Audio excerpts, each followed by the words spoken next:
critical is it how well she does today? Because even if she doesn't win, a strong result could prove a game changer for her party.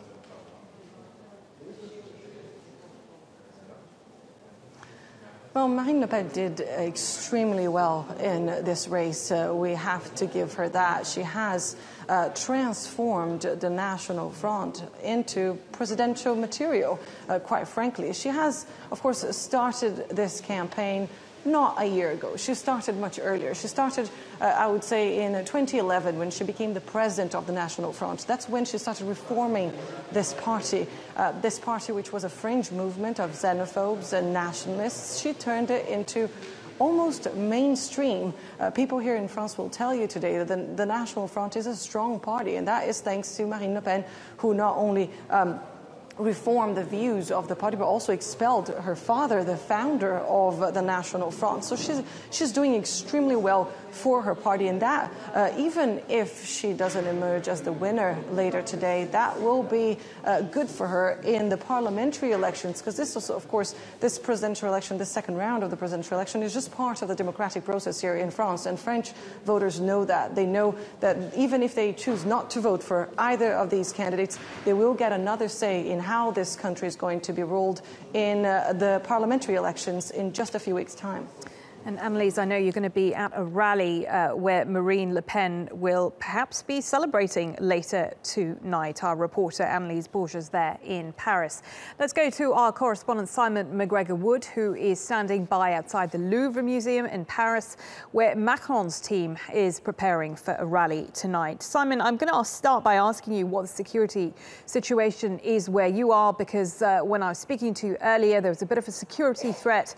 Can you tell us exactly what the latest is and why security generally has been such a big issue for the electorate in France?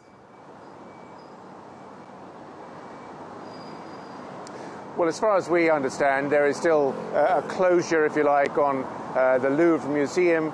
About 45 minutes ago to an hour, a suspicious package was spotted, a bag, I should say, either in or just outside the newly erected press tent, which we got into this morning and got ourselves accredited, and then someone found a bag that didn't belong to anyone, and as a result of that, we're undergoing an ongoing evacuation of the area where Macron's team is preparing for what they hope, obviously, is a victory celebration later this evening. We understand most of the museum is shut down, and we're awaiting word on exactly what the suspicious package is and at what point it will be cleared and we can get back in. But it is a timely reminder that this election, Marlene, takes place under emergency security measures that have been in place since the Paris attacks of November of last year. 50,000 policemen and soldiers are on duty, have been for the 2 weeks of this campaign, to ensure the safety of the candidates, and of course today on the millions of French voters who are going to the polls up and down the country. It's tense for sure. Simon, let me pick up with something Anelise brought up when I was speaking to her about disillusionment of voters and low voter turnout, concern that many won't see much change in either of these two candidates to France. Picking up on Macron, who, of course, doesn't have a party, how much will he actually be able to change if he does win the election?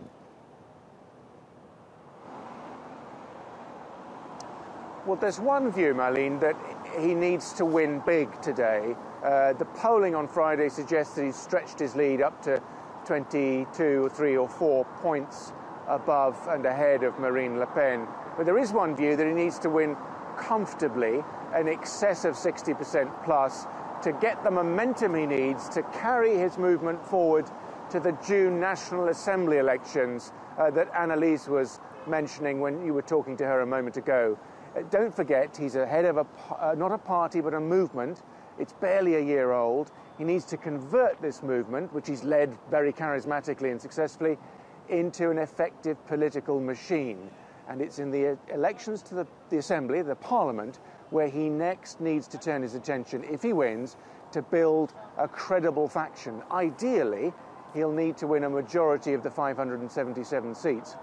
It's a tall order, but historically, the Prime Minister comes from the party with the biggest number of seats in the National Assembly.